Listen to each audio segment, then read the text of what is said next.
Hello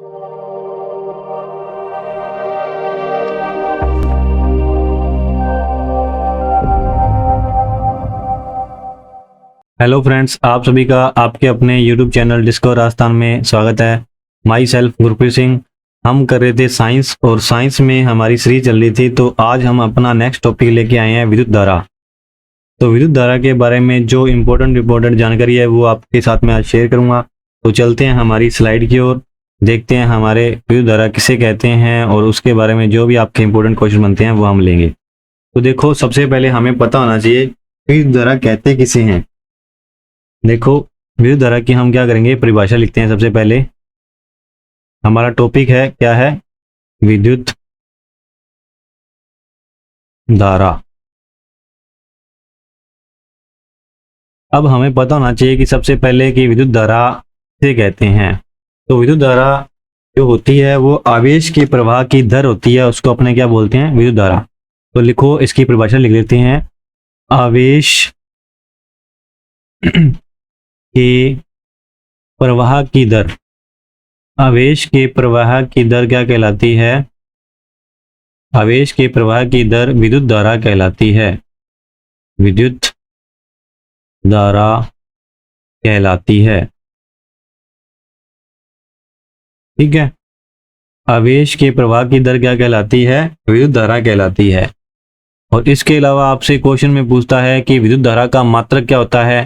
तो मात्रक क्या होता है विद्युत धारा का, मात्रक होता है एम्पियर। विद्युत धारा का मात्रक क्या होता है, एम्पियर। और इसको किससे शो करते हैं, ए से शो करते हैं। विद्युत धारा का मात्रक क्या होता है, एम्पियर, और इसको किससे शो करते हैं, ए से। और जो विद्युत धारा है ये क्या आपकी एक अदिश राशि है। विद्युत धारा एक आपकी क्या है, अदिश राशि है। विद्युत धारा आपकी क्या है, एक अदिश राशि है। विद्युत धारा आपकी क्या है, अदिश राशि। विद्युत धारा आपकी क्या है, अदिश राशि है। ठीक है, अब देखो, जो इलेक्ट्रॉन है, इलेक्ट्रॉन पे आवेश का मान कितना होता है, इलेक्ट्रॉन पर जो आवेश है उसका मान होता है 1.6 इंटू 10 की पावर -19 कूलाम। ठीक है, सी से क्या हो गया, सी से हो गया आपका कूलाम। ठीक है, इलेक्ट्रॉन पर आवेश कितना होता है, 1.6 इंटू 10 की पावर -19। और इसमें इलेक्ट्रॉन का यदि आपने आवेश का मान दिया है तो वो कूलाम में लिखते हैं। तो हमारा जो आवेश है उसका मात्रक क्या हो जाएगा, आवेश का मात्रक भी क्या हो जाएगा, कूलाम। आवेश का मात्रक क्या हो जाएगा, कूलाम। तो लिख लो, आवेश का मात्रक, आवेश का मात्रक क्या होता है, कूलाम। आवेश का मात्रक क्या हो गया, कूलाम। और इसको अपने किससे प्रदर्शित करते हैं, इसको प्रदर्शित करते हैं सी से। ठीक है, आवेश का तो मात्रक हो गया कूलाम। और प्रतिरोध का मात्रक क्या होता है, प्रतिरोध, प्रतिरोध का मात्रक होता है, प्रतिरोध का मात्रक क्या होता है, प्रतिरोध का मात्रक होता है ओम। और ओम को अपने किसे शो करते हैं, ओम को इस प्रकार, इस चिन्ह से अपने शो करते हैं। अब देखो, ओम का नाम आया है तो हम पढ़ लेते हैं क्या है, ओम का नियम। तो ओम का नियम पढ़ लेते हैं हम कि ओम का नियम क्या है। तो देखो, हम क्या करते हैं, अब पढ़ते हैं ओम का नियम। ओम का नियम, देखो ओम का नियम क्या है। ओम का नियम देखो क्या है, ओम ने बोला, ओम ने क्या बोला, ये बोला कि जो विद्युत धारा होती है ना, वो जो वोल्टता होती है विद्युत धारा के समानुपाती होती है। वोल्टता होती है वो किसके समानुपाती होती है, विद्युत धारा के समानुपाती होती है। जैसे ये वोल्टता है, ये समानुपाती किसकी हो जाएगी, विद्युत धारा के। अब इसका मतलब क्या है, इसका मतलब ये है, जैसे मान लो कि ये तो आपका हो गया V, एक मिनट रुको, ये आपका क्या हो गया V। इस साइड अपने V ले लेते हैं और इस साइड अपने क्या ले लेते हैं, I ले लेते हैं। हमने यहाँ के ले लिया, इस साइड ले लिया V और इस साइड ले लिया I। अब समानुपाती का मतलब क्या होता है, जैसे मान लो कि यहाँ पे वोल्टेज का मान 5 है और यहाँ पे वोल्टेज का मान 10 है, यहाँ वोल्टेज का मान 15 है। और वैसे ही हम इधर ले लेते हैं, यहाँ I का मान क्या है, 5 है, और यहाँ I का मान कितना है, 10, और यहाँ I का मान कितना है, 15। अब जब समानुपाती होता है तो हमारा जो ग्राफ होता है वो हमें कैसा मिलता है, इस प्रकार एक सीधी रेखा मिलती है। ठीक है, अब देखो जैसे मान लो कि मैं इस पॉइंट, जैसे मान लो कि ये सीधी रेखा बना दी ग्राफ की मैं अब इस पॉइंट पे देखना चाहता हूँ, इस पॉइंट पे देखना चाहता हूँ कि v का मान कितना है। इस पॉइंट पे यदि मैं v का मान देखूंगा तो देखो ये v का मान कितना आ रहा है, 5 आ रहा है। और इसी पॉइंट पे मैं यदि i का मान देखना चाहता हूँ तो i का मान भी कितना आ रहा है, 5 आ रहा है। देखो यदि मैं मान लो कि इस पॉइंट पे देख रहा हूँ, v का मान और i का मान है, मैंने इस पॉइंट पे देखना है। अब देखो मैंने v का मान देखा तो इस पॉइंट पे तो क्या आ गया, 10 आ गया। और यदि मैं i का मान देख रहा हूँ तो i का मान भी 10 है। ठीक है, इसी प्रकार अगले पॉइंट पे इस पे मैं देख रहा हूँ v और i का मान, तो v का मान देखो यहाँ 15 आ रहा है और i का मान भी 15 आ रहा है। तो समानुपाती का मतलब क्या है, जैसे जैसे v के मान में वृद्धि होगी और वैसे ही वैसे क्या होगा, i के मान में भी वृद्धि होगी। ऐसा नहीं होगा कि v बढ़ रहा है और i घट रहा है, i घट रहा है और v बढ़ रहा है, ऐसा नहीं होगा। यदि v बढ़ेगा तो i भी क्या होगा, i भी बढ़ेगा। यदि v बढ़ेगा तो i भी बढ़ेगा, यदि v घटेगा तो i भी घटेगा। तो ये बातें आप ध्यान में रखना। तो ओम का नियम यही है कि क्या है ओम का नियम, विद्युत धारा है वो क्या है, करंट के समानुपाती होती है। अब देखो यदि अपने इसका समानुपाती का निशान हटाते हैं तो v बराबर क्या होता है हमारा, आई आर। v बराबर क्या हो जाता है, आई आर। आर यहाँ पे क्या है, आर आपका क्या आ गया, नियतांक आ गया। और यदि अपने को जैसे मान लो कि आपको फॉर्मूला दे देता है, जैसे आपको इस पे बेस्ड क्वेश्चन भी आ सकता है। जैसे आई का मान आपको दे दिया कि आई का मान है 8। ठीक है, आई का मान कितना है, 8, मतलब कि 8 एम्पियर की धारा बह रही है। और यदि आपको पूछ रहा है कि आपको दे रहा है कि जो प्रतिरोध है उसका मान है 3, तो आपको धारा का मान बताना, आपको विद्युत वोल्टेज का मान बताना है। तो वोल्टेज का मान बता दो कि v बराबर क्या होता है, आई आर होता है। v बराबर क्या होता है, आई आर होता है। i की वैल्यू 8 है और r की वैल्यू 3 है, तो कितना आ जाएगा, 24 आ जाएगा, है ना। और यदि अपने को उसने क्या पूछ लिया, यदि उसने अपने को i का मान पूछ लिया तो i का मान निकालने के लिए क्या करेंगे, i बराबर क्या हो जाएगा फॉर्मूला, v अपॉन r। और इसी प्रकार यदि r का मान पूछ लिया होगा तो क्या होगा, v अपॉन i हो जाएगा। तो ये 3 फॉर्मूले आप याद रखना, v बराबर आई आर याद रखोगे, इसी से आपके बाकी के बाकी फॉर्मूले बन जाएंगे। देखो यहाँ से i का मान निकालना तो r इधर भाग में चल जाएगा, यदि r का मान निकालना तो i इधर भाग में चल जाएगा।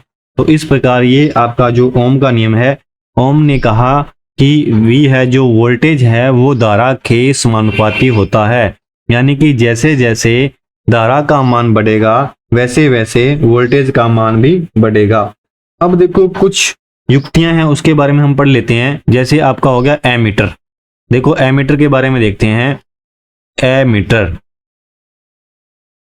एमीटर का क्या काम है, ठीक है, एमीटर का यूज क्या है हम इसके बारे में लिख लेते हैं।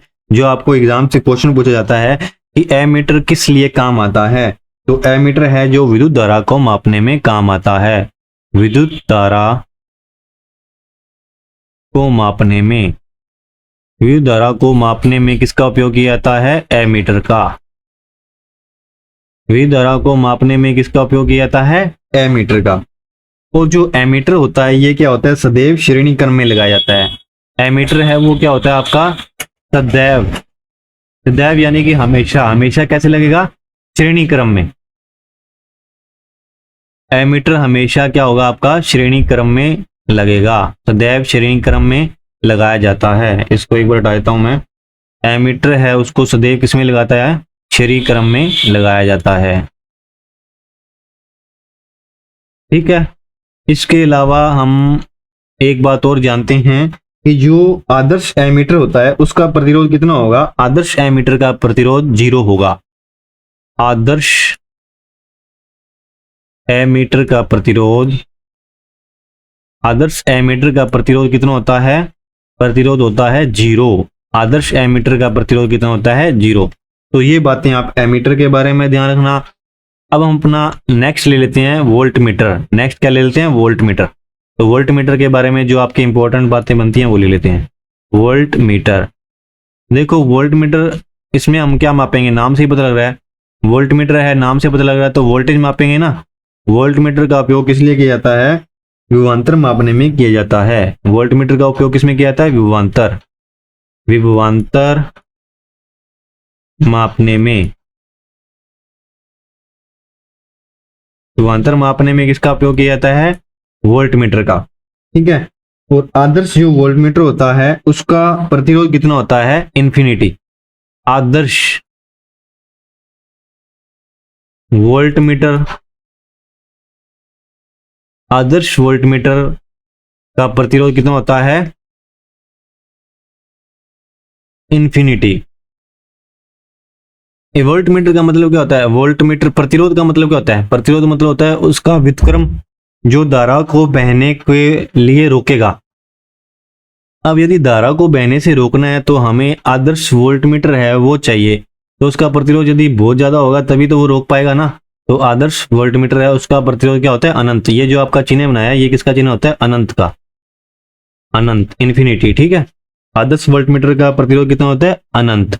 विभवांतर मैंने आपको बताया था क्या होता है? दो विभवों के बीच में जो अंतर होता है वो होता है आपका विभवांतर। यदि मैं इसका फॉर्मूला बताऊं तो V बराबर क्या हो जाएगा? V1 minus V2। जैसे मान लो कि विभव है 2, जैसे मान लो यहाँ से लेकर के यहाँ तक एक सिरा, यहाँ पे तो विभव हो गया 8 और यहाँ हो गया 5।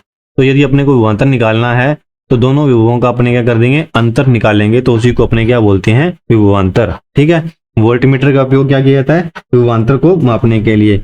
एक आपकी युक्ति होती है जिसको अपने बोलते हैं दिष्टकारी। क्या बोलते हैं? दिष्टकारी या दिष्टकारी बोल लो, उसके बारे में हमें लिख लेते हैं दिष्टकारी। तो दिष्टकारी क्या करता है? ये आपका दिश धारा को प्रत्यावर्ती धारा में बदलता है। दिश धारा प्रत्यावर्ती धारा को दिश धारा में बदलता है। लिख लेते हैं इसके बारे में। यह क्या करता है? प्रत्यावर्ती धारा को, प्रत्यावर्ती धारा को किसमें बदलता है? दिष्ट धारा में। किसमें बदलता है? दिष्ट धारा में। प्रत्यावर्ती धारा को दिश धारी में बदलता है। प्रत्यावर्ती धारा को क्या बोलते हैं? Alternative current. और दिश धारा को क्या बोलते हैं? Direct current. डीसी, एसी को डीसी में कौन बदलता है? दिष्टकारी। एसी को डीसी में कौन बदलता है? दिष्टकारी। अल्टरनेटिव करंट जो अपना बिजली अपने घरों में जो लाइट मिलती है वो क्या होती है? एसी की फॉर्म में होती है, अल्टरनेटिव करंट की फॉर्म में होती है। और दिष्ट धारा कौन सी होती है? जैसे अपने जनरेटर वगैरह हो गए उससे हमें कौन सी मिलती है? डीसी मिलती है। ठीक है, उसके बाद आपका आ गया एक ट्रांसफार्मर। एक हम बात करते हैं किसके बारे में? ट्रांसफार्मर के बारे में। ट्रांसफार्मर क्या करता है? ट्रांसफार्मर ट्रांसफार्मर क्या करता है? ट्रांसफार्मर जो होता है वो विद्युत चुंबकीय प्रेरण सिद्धांत पे कार्य करता है। ट्रांसफार्मर किस पे कार्य करता है? विद्युत चुंबकीय प्रेरण सिद्धांत पे। सबसे पहले हम लिख लेते हैं कि इसका सिद्धांत, इस सिद्धांत पे काम करता है। विद्युत चुंबकीय प्रेरण सिद्धांत पे कार्य करता है। विद्युत चुंबकीय प्रेरण सिद्धांत पे कार्य करता है। और ट्रांसफार्मर क्या करता है? ट्रांसफार्मर क्या करता है? ट्रांसफार्मर आपके दो प्रकार के होते हैं। एक तो उच्चयी होता है, उच्चयी ट्रांसफार्मर, और एक होता है अपचयी ट्रांसफार्मर। ठीक है, अपचयी ट्रांसफर, उपचयी ट्रांसफर का क्या करता है? एक तो क्या करता है? विद्युत धारा को बढ़ा देता है, एक क्या करता है? विद्युत धारा को घटा देता है। ठीक है, उच्चयी ट्रांसफर और अपचयी ट्रांसफार्मर के बारे में आपको पता लग गया ना। अब अपने बात करते हैं गैल्वेनोमीटर की। अब इनको अपने बात करते हैं गैल्वेनोमीटर की। गैल्वेनोमीटर क्या करता है? विद्युत धारा की उपस्थिति को बताता है। गैल्वेनोमीटर क्या करता है? विद्युत धारा की उपस्थिति को बताता है। गैल्वेनोमीटर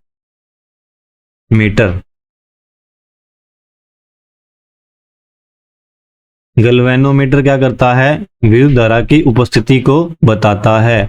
तो ये जो आपकी कुछ युक्तियां थी वो हमने कंप्लीट कर ली है। इसके बारे में भी लिख लेते हैं। ये क्या करता है? विद्युत धारा की उपस्थिति के बारे में बताता है। गैल्वेनोमीटर है वो क्या करता है? आपका विद्युत धारा की उपस्थिति के बारे में बताता है। तो ये आपकी कुछ युक्तियां थी जिनके बारे में हमने पढ़ लिया है। एक बार रिपीट कर लेते हैं। सबसे पहले मैंने आपको बताया कि विद्युत धारा है, जो विद्युत धारा किसे कहते हैं? विद्युत धारा कहते हैं आवेश के प्रवाह की दर। आवेश की जो प्रवाह की दर है उसको क्या बोलते हैं? विद्युत धारा। तो इसका मात्रक क्या होता है? एम्पियर, जिसको ए से शो करते हैं। वो धारा क्या आपकी एक अदिश राशि है। और इलेक्ट्रॉन पे आवेश का मान कितना होता है? 1.6 × 10⁻19 और 19 माइनस में है। और आवेश का मात्रक क्या होता है? कूलाम। और प्रतिरोध का मात्रक क्या होता है? ओम। और हमने इसको दिखा दिया है चिन्ह की सहायता से। ओम का चिन्ह ऐसे होता है और कूलाम को अपने सी से लिखते हैं। ओम का नियम क्या है? V समानुपाती I। और यदि समानुपाती का निशान हटाएंगे तो I R लग जाएगा। जो R है ये क्या है? आपका नियतांक। और इसी से हमें क्या निकाल सकते हैं, आई का मान भी निकाल सकते हैं और आर का मान भी निकाल सकते हैं। यदि समानुपाती का मतलब क्या होता है, यदि v के मान में वृद्धि हो रही है और वैसे ही वैसे i के मान में भी वृद्धि होगी। यदि v के मान में कमी हो रही है तो वैसे ही वैसे क्या होगा, i के मान में भी कमी होगी। ठीक है, अब आगे देखो एमीटर। एमीटर क्या करता है, विद्युत धारा को मापता है। एमीटर क्या करता है, विद्युत धारा को मापता है और सदैव श्रेणी क्रम में लगाया जाता है। और आदर्श प्रतिरोध का मान कितना होता है, 0 वोल्टमीटर विभवांतर मापने में किया जाता है और आदर्श वोल्टमीटर का प्रतिरोध होता है इन्फिनिटी। और विभवांतर क्या होता है, दो विभवों के अंतर को क्या बोलते हैं, विभवांतर। दिष्टकारी क्या करता है, प्रत्यावर्ती धारा को दिश धारा में बदलता है, यानी कि एसी को क्या करता है, डीसी में बदलता है। ट्रांसफार्मर चुंबकीय प्रेरण सिद्धांत पे कार्य करता है। ट्रांसफार्मर दो प्रकार के होते हैं, एक तो होता है उपचयी और एक होता है अपचयी। उपचयी क्या करता है, बढ़ा देता है और अपचयी क्या कर देता है, कम कर देता है। गैल्वेनोमीटर है जो विद्युत धारा की उपस्थिति को बताता है। इसमें क्या होता है, गैल्वेनोमीटर में जो तार होती हैं उसके अंदर लगा करके तार के अंदर लगा दिया जाता है। यदि उसमें जो सुई होती है वो उसमें विक्षेप प्राप्त होता है तो वो जो तार है वो बिल्कुल सही है, और यदि नहीं है तो उसमें क्या विद्युत धारा प्रवाहित नहीं हो रही। तो ये गैल्वेनोमीटर का कार्य रहता है। तो आज की क्लास आपकी यहीं पे समाप्त होती है। आशा करता हूँ कि आपको अच्छे से समझ में आया हुआ। तो आप सभी का हमारे साथ जुड़े रहने के लिए बहुत बहुत धन्यवाद।